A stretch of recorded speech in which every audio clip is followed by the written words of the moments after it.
आपको परमेश्वर के साथ चलना है, आपको परमेश्वर के साथ बढ़ना है, आपको उसके साथ गेम्स नहीं खेलनी, आपको उसके साथ फेक रिलेशनशिप नहीं रखनी।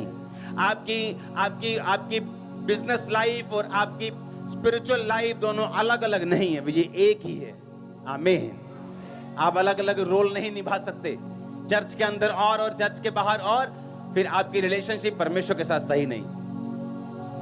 आप हेल्प मांग सकते हैं होली स्पिरिट से कि पवित्र आत्मा मुझे हेल्प कर, मुझे मदद कर कि मैं ये स्पिरिचुअल लाइफ और अपने कैरियर, अपने बिजनेस और अपनी आउटसाइड लाइफ में एक बैलेंस बना सकूं। आमीन। और यही तुम्हारी फाइट है। इसलिए बाइबल कहती है हर एक व्यक्ति अपना बोझ स्वयं उठाएगा। जो बैलेंस बनाना है वो मैंने आपका नहीं बनाना, वो आपने खुद स्टैंड लेना है। आमीन। मैंने आपको गाइड करना है, आपके लिए प्रेयर करनी, आपके लिए प्रोफेटिक वर्ड्स देने हैं, आपको लेके चलना है, लेकिन उसके बाद अपना बोझ आपने स्वयं उठाना है। आपने खुद अपने आप में स्टैंड लेना है, आपने खुद प्रार्थना करने का निश्चय करना है, आपने खुद तौबा करने का निश्चय करना है, खुद एक बैलेंस लाइफ जीने का निश्चय करना है कि आपकी स्पिरिचुअल लाइफ और आपकी कैरियर वाली लाइफ ये अलग अलग नहीं, ये सेम लाइफ है। आमीन। इसलिए परमेश्वर ने कहा जो अपना हाथ हल पर रखकर पीछे देखेगा वह मेरे योग्य नहीं। अगर रोज तू अपना क्रूस उठाकर मेरे पीछे नहीं चलेगा तो तू मेरे योग्य नहीं। हालेलुया। ऊंची आवाज में बोलो हालेलुया। उसकी 13, 14, 15 आयत को आप पढ़ेंगे आप अपनी स्क्रीन के सामने। तब यहोशू यरीहो के पास था तो उसने अपनी आंखें उठाई और क्या देखा कि हाथ में नंगी तलवार लिए हुए एक पुरुष सामने खड़ा है। यहोशू ने उससे पास जाकर पूछा क्या तू हमारी ओर है या हमारे बैरियों की ओर का? उसने उत्तर दिया मैं यहोवा की सेना का प्रधान होकर अभी आया हूं।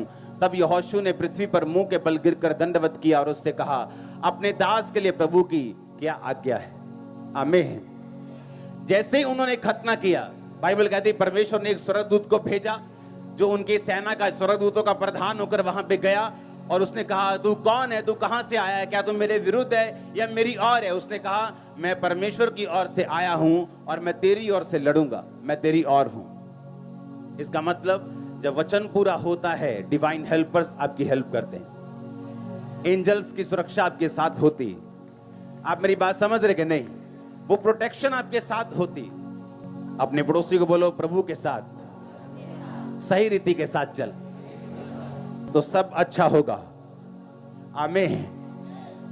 उसने हमें एक मैनुअल दिया, एक बुक दी है, एक बाइबल दी है, एक वचन दिया है जिसके अनुसार अगर हम चलें तो परमेश्वर ने कहा सारी चीजें अपने आप फिट बैठेंगी तेरी लाइफ में। मैं सभी तेरे परिवार को, तेरी फैमिली को, तेरे फाइनेंस को, तेरी सेहत को, हर एक चीज को फिट कर दूंगा जहां वो फिट होनी चाहिए अगर तू मेरे धर्म और राज्य की खोज करेगा तो। आमीन। इस लाइफ में अगर कोई सफर कर रहा है, संघर्ष कर रहा है तो वो परमेश्वर की ओर से नहीं है।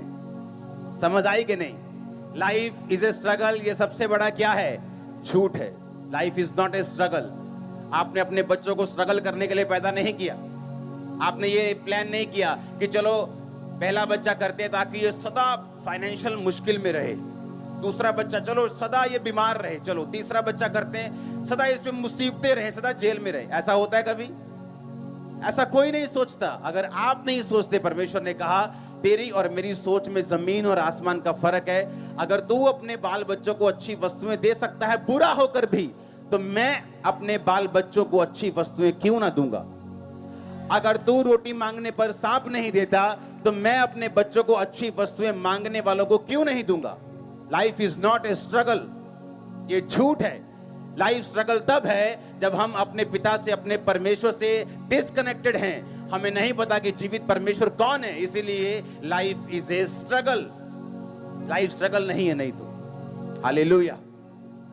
लाइफ स्ट्रगल नहीं है, इसलिए परमेश्वर ने आपको बाइबल दी है। अगर आप यहोशू 6 पढ़ें तो उसमें लिखा, परमेश्वर ने कहा यहोशू ये सामने यरीहो की दीवार है, और आजकल की दीवारों की तरह वो 13 इंच या 4 इंच या 9 इंच या 18 इंच की नहीं थी, फुटों में थी।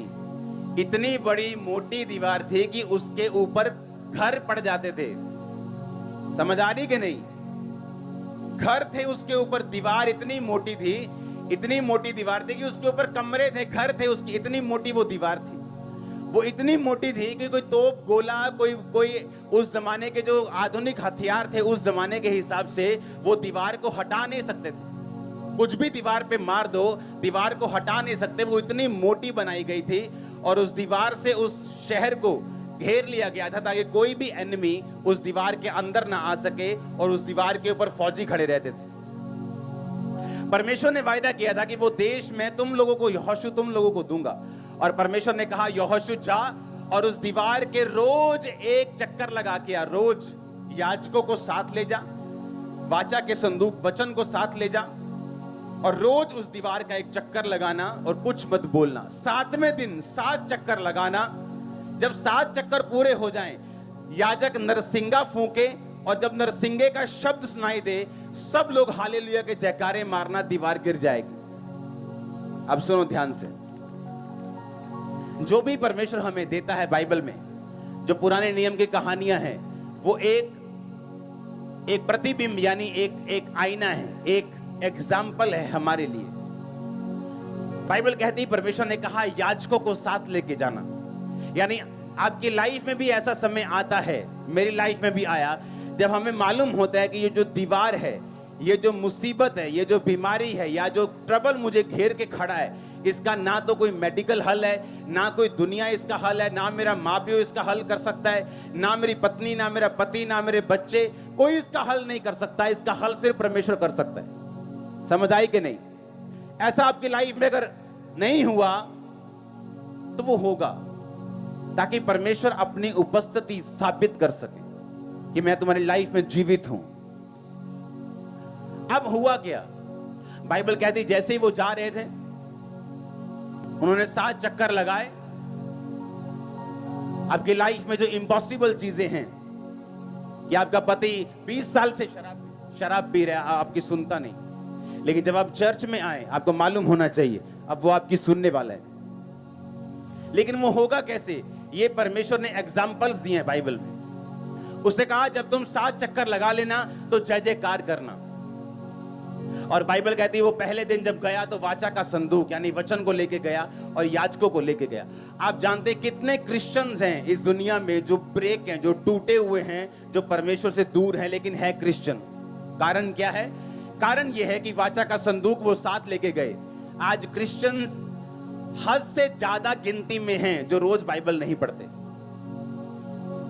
आप जानते हैं आपने लंगड़े चलते हुए हर संडे देखे हों तो भी आप विश्वास में बने नहीं रह सकते जब तक आप खुद बाइबल नहीं पढ़ेंगे और खुद नहीं सुनेंगे। आप मेरी बात समझ रहे कि नहीं? आपने अपने सामने मुर्दा जिंदा होता देखा हो, अंधे देखे हों, पागल संगलों से छूटते हुए देखे हों, तो भी आपको वचन पढ़ने की जरूरत है। आपको मालूम, अगर आप वचन नहीं पढ़ेंगे, आपकी स्पिरिट में शैतान अविश्वास के साथ और अपने ऐसे वचनों के साथ और अपने ऐसे क्वेश्चंस के साथ अटैक करेगा जिसका जवाब आपके पास नहीं होगा, क्योंकि शैतान कभी भी इमोशनल जवाबों से नहीं मरता, वो वचन के जवाबों से मरता है। आप समझ रहे क्या? हाँ, आपके इमोशंस क्या है कि आपने लगड़े चलते हुए देखे, वो इससे नहीं मरता। आपके अंदर वचन क्या है? और बाइबल कहती है वो वचन को साथ लेके गए, वचन उठाया हुआ था। दूसरा, याजकों के साथ। आज कितने क्रिश्चियंस हैं जिनके साथ जो अच्छी चर्चों से संबंध रखते हैं? कितने क्रिश्चियंस ऐसे हैं जिनके साथ ऐसे याजक हैं जो परमेश्वर के करीब हों? फिर वो कहते हैं वो दीवार क्यों नहीं गिरी? फिर वो कहते हैं हमारी लाइफ में जो इम्पॉसिबल काम है वो पूरा क्यों नहीं हुआ? परमेश्वर कहाँ है? अरे परमेश्वर तो वही है जहां वो था। परमेश्वर तो तब भी था जब यरीहो की दीवार नहीं गिरी थी, वो तब भी था जब गिरी थी। अब बात यह है कि परमेश्वर की हुक्मों को, उसकी आज्ञाओं को, उसके जो हुक्म हैं उन्होंने माना कि नहीं माना। और परमेश्वर का हुक्म था अगर तुम इम्पॉसिबल दीवार को गिरते हुए देखना चाहते हो तो याजकों को लेके जाओ, याजकों को सुरक्षित रखो और याजकों को के साथ जो वाचा का संदूक है वो हो, और उसके बाद नरसिंगे हो, वर्शिप हो, और उसके साथ तुम चलते जाना। आज कितने लोग ऐसे हैं जो अच्छी संगतियों से संबंध रखते हैं? लोगों को लगता है जो घर के पास है वहां चले जाओ, पैसा बचा लो। किराया बहुत लगता है चर्च जाने में, तो पैसा बचाते हैं। पैसा तो बचा लिया पर दीवार वहीं की वहीं खड़ी। उस दीवार के पीछे कितने करोड़ों बैठे हैं, कितनी ब्लेसिंग्स बैठी, वो नजर नहीं आई, लेकिन वो किराया नजर आया जो चर्च जाने में लगता है। वो नजर नहीं आया जो उसके पीछे श्राप है वो टूटेगा, वो नजर नहीं आया जो उसके पीछे कितने बंधन है वो टूटेंगे, वो शैतान जो जाएगा, वो बीमारियां जो जाएंगी, वो श्राप जो घरों से, नशे के जो चीजों के खत्म होंगे, वो नजर नहीं आया। और बाइबल कहती है वो याजकों को लेके चले, वाचा का संदूक जिसमें परमेश्वर के हाथ के लिखे हुए वचन थे वो लेके चले, और उन्होंने जब वर्शिप की 7वें दिन 7 बार चक्कर मार के, हालेलुया, परमेश्वर ने कहा 7वें दिन तुम 7 बार चक्कर, एक शहर के जब तुम 7 चक्कर लगा लोगे तुम्हारी हालत क्या हो जाएगी। अगर कोई आज का लीडर वहां होता ना, कहता ऐ करो तू ही पता, तू ही मारो पहला नारे, ਤੁਹਾਡਾ शरीर भी उदों ਐਨ चुस्ती च होना है। ਆਪਾਂ ਪਰੌਂਠੇ ਪਰੌਂਠੇ खा के चलते हैं, पहला नारे मार लांगे ते बाद च घूम लांगे। हाँ, परमेश्वर ने क्या कहा? परमेश्वर ने कहा पहले तुम चक्कर लगाओगे 7, हाय 7 चक्कर, लेडीज भी हैं उसमें, बच्चे भी हैं उसमें, बुजुर्ग भी हैं उसमें। कई बार परमेश्वर जो करने के लिए बोलता है ना वो सेंसलेस लगता है, ऐसा लगता है कि परमेश्वर निर्दयी है, ऐसा लगता है कि परमेश्वर को आज का मालूम नहीं आज क्या चल रहा है दुनिया में। अरे छोटा सा बच्चा है, चर्च में गर्मी बहुत होगी, अरे आज बारिश बहुत है, आज गर्मी बहुत है, आज सुनो, समझ आई कि नहीं? और हमें थोड़ी सी गर्मी से डर लगता है चर्च में बैठने में। हालेलुया। इसीलिए आत्मिक चीजों में हम लोग पीछे, जबकि हमें आगे होना चाहिए। अब आगे जा रहे हैं, आगे जा रहे हो, परिवार समेत आगे जा रहे हो, फाइनेंस समेत आगे जा रहे हो, सेहत समेत आगे जा रहे हो, यीशु मसीह के नाम में आमीन हो जाए बरकत तुम्हारी है चर्च। उन्होंने कहा जब तुम 7 चक्कर लगा लोगे तो नारे मारेंगे, बच्चे भी होंगे, बुजुर्ग भी होंगे, लेडीज भी होंगी, जेंट्स भी होंगे, बड़े भी होंगे, छोटे भी होंगे। 7 चक्कर लगाने के बाद शहर के अब हम जय जयकार के नारे लगाएंगे, और जब तुम जय जयकार के नारे लगाओगे, हालेलुया बोलोगे, तो उसने कहा दीवार गिर जाएगी। और जब दीवार गिरी, अगर लोग इस साइड थे कि अंदर वाले ये ना सोचे कोई स्पेशल केमिकल लेके आए और दीवार इधर गिरी, जबकि दीवार किधर गिरी? इधर वाली साइड, जैसे किसी ने उनकी ओर से धक्का मारा हो। हालेलुया। और जब दीवार गिरी, परमेश्वर कहता अब चढ़ जाओ और जो कुछ तुम्हारे सामने है ले लो, मैं तुम्हें तुम्हारे हाथ में करता हूं सारा कुछ। हालेलुया। वो तुम्हारे हाथ में करने वाला, बीमारियों को हाथ में करने वाला